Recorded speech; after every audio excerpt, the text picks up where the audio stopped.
Adik-beradik kami selalu tak belaga angin. Hujung tahun lepas dapat tahu rupanya mak kami ada bersahabat dengan makhluk halus. Keluarga kami selalu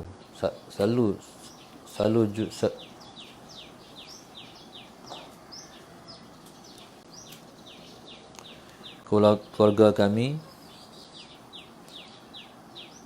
selalu je yang tak kena. Tolong tanya pada tuan guru macam mana nak buat. Kami adik-beradik dah tanya mak tak mengaku.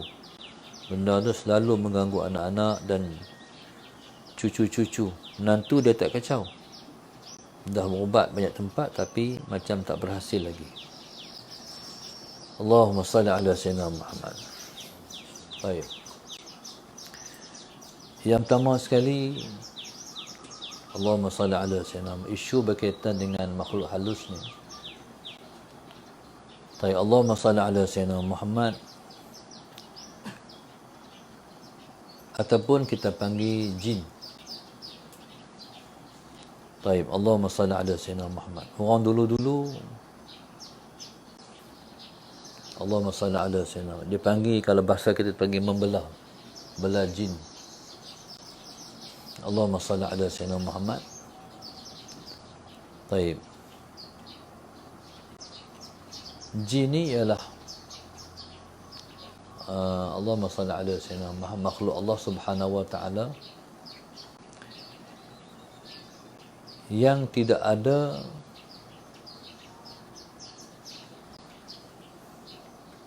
yang disebutkan dalam kelompok jin ni naik ke peringkat wali, tak ada.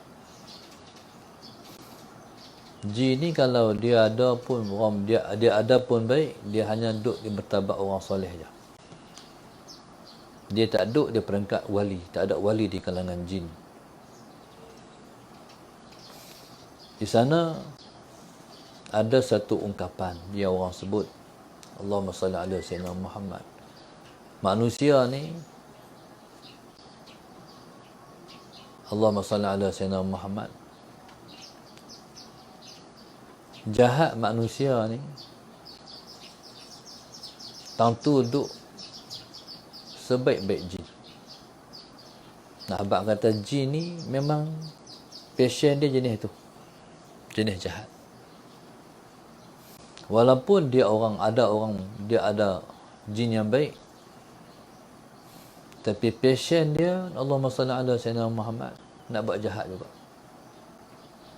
Sekalipun dia baik tapi dia nak buat jahat juga. Mula-mula dia berkawan. Mula-mula seseorang tu mungkin boleh bersahabat, berkawan. Tapi lama-kelamaan dia akan menguasai. Dia akan menguasai orang yang sahabat dengan dia. Jadi jaga-jaga. Kalau dah mula berkenai, nak lepas payah. Allahumma salli ala sayyidina Muhammad. Tu ambil ingat ilmu orang tua-tua. Ambil ingat ilmu orang tua-tua. Jadi kalau istilah ilmu orang tua-tua ni, ilmu tu lah. Ilmu yang disebut dengan ambil ilmu tu, dia panggil buat turun. Mungkin daripada tok nenek ni, mak nak bagi kat hang satu ilmu ni ilmu orang tua-tua ni contohnya. Ataupun tok kata ni cucu ni, tok nak bagi satu ilmu ni ilmu orang tua-tua ni. Contoh ilmu ni ilmu bagi seri muka, contoh dia kata. Ilmu ni kalau ambil bagus, esok orang taman orang nampak hang comel. Orang pun semangat lah. Itu bahasa dia. Taib. Jadi banyak ilmu-ilmu ni Allahumma salli ala sayyidina Muhammad berkait dengan makhluk halus. Allahumma salli ala sayyidina Muhammad. Taib. Kalau dah mula ambil ataupun macam ni, Allahumma salli ala sayyidina Muhammad, ataupun macam ni, Macam-macam. Dia panggil doa apa dia panggil? Ayat pelari. Anak menega ni nak bagi cara-cara orang tua-tua. Begini cara buatnya. Pelarih lah. Apalah. Jadi sebenarnya Allahumma salli ala sayyidina Muhammad, banyak situasi ni kadang-kadang dia jenis Allahumma salli ala sayyidina Muhammad, jenis orang tua-tua bagi barang-barang lama. Pedang lah, apalah, waris. Ada satu masa satu orang tu berilmu. Allahumma salli ala sayyidina Muhammad. Dekat nak mati, kira nazak lah, dia bangkit bersilat. Habis, terkejut habis, macam mana ni? Rupanya dia pewaris barang-barang lama. Jadi sebenarnya banyak orang yang waris barang-barang lama orang tua-tua ni, sallallahu alaihi wasallam Muhammad. Dia dah mati, tapi dia bangkit hidup lagi. Dia dah mati, tapi tim natang tu duduk di dia, dia boleh bangkit. Bersilat lah, apalah. Jadi subhanallah, sallallahu alaihi wasallam Muhammad jaga ambilan ilmu macam tu. Alam ataupun dah bahasa lain orang panggil saka. Allahumma salli ala sayyidina Muhammad. Kalau dah dalam diri, tak boleh dekat pada Tuhan.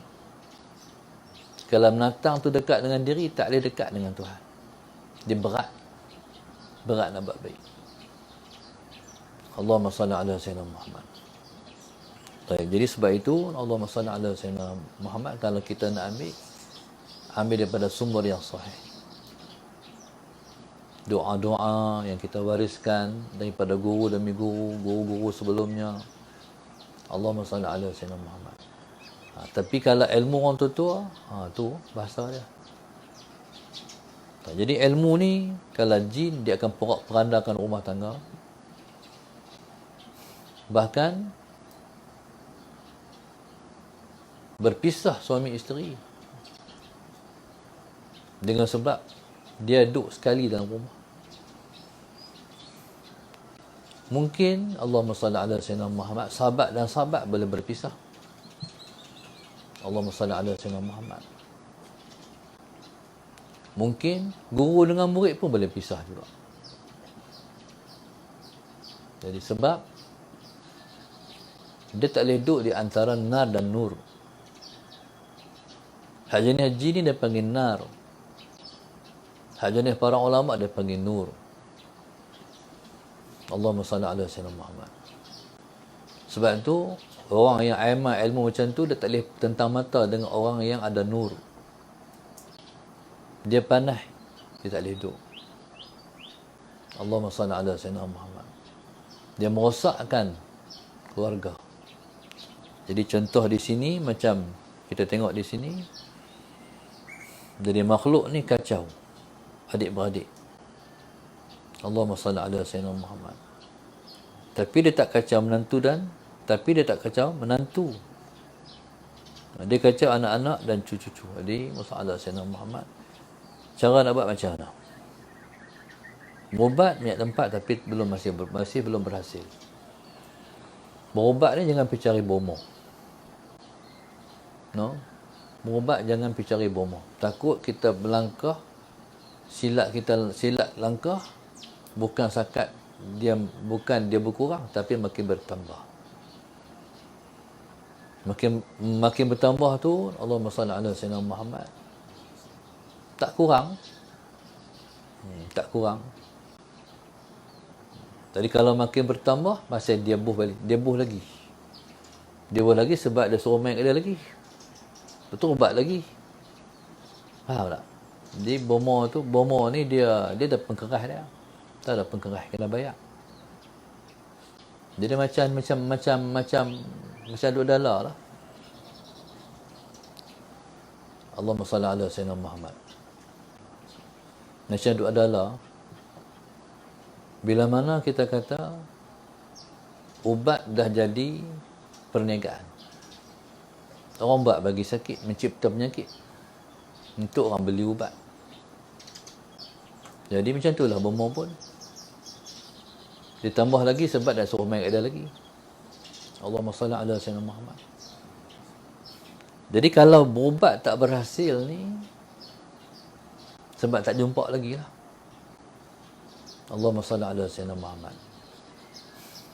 Nak berhasil macam mana? Nak berhasil, orang ni dia kena maya hajat. Kalau hak ni lah merupakan isu besar depa dalam keluarga, maya hajat, amalan hajat besar tu, iaitu buat pada malam Jumaat pukul 3 hingga pukul 4 saja waktu buat dia. Rakaat pertama baca Qul ya ayyuhal kafirun 10 kali. Lepas daripada baca Fatihah. Lepas tu Allahumma salli ala sayyidina Muhammad, baca Qul huwallahu ahad. Lepas daripada baca Fatihah, baca Qul huwallahu ahad 10 kali. Habis daripada tu Allahumma salli ala sayyidina Muhammad. Lepas bagi salam, angkat takbir. Allahu akbar. Lepas bagi salam, angkat takbir. Niat dalam takbir itu saja aku sujud syukur kerana Allah Ta'ala. Sujud. Dalam sujud baca subhanallah walhamdulillah wa la ilaha illallah wallahu akbar. Baca 10 kali. Lepas tu baca Allahumma salli ala sayyidina Muhammad wa ala ali sayyidina Muhammad 10 kali. Lepas tu baca Rabbana atina fid dunya hasanah wa fil akhirati hasanah wa qina adzabannar 10 kali.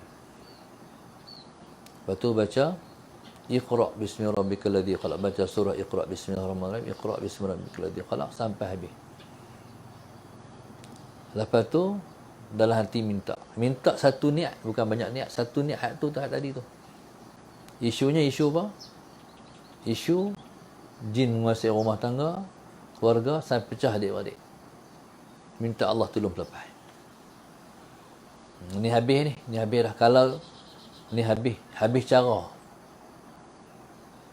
Bila dah habis minta, angkat kepala, panggung, bagi salam. Assalamualaikum warahmatullahi. Assalamualaikum warahmatullahi. Ni maknanya kalau habis usaha. Jadi hak ni ialah usaha yang Allahumma salli ala sayyidina Muhammad, usaha yang paling hebat lah. Hak lain kita pi usaha dengan cara pi berubat ke orang, hak ni kita pi terus dengan Tuhan terus. InsyaAllah. Jadi habislah hak ni, habis cara. Buat. Tapi orang ni kalau suruh maya hajat buat macam ni, dia kata kalau suruh macam ni lah, terubat macam ni, dia main dalam hati, lepas kan, dia tak yakin. Tapi kalau pergi berubat, dia yakin pula. Dia yakin dengan tu, kawan hak berubat, dia tak yakin dengan Tuhan. Jadi subhanallah, masalah Sayyidina Muhammad, apa cara pun, hak ni yang paling besar sekali. Iaitu minta pertolongan Tuhan. Lepas tu Tuhan tunjuklah. Sebenarnya Tuhan nak bagi lega terus ke, ataupun dia nak tunjuk jalan ke, tu duduk kat dia. Jadi kalau tanya saya, habis cara, hak ni lah cara dia. Allahumma salli ala sayyidina Muhammad.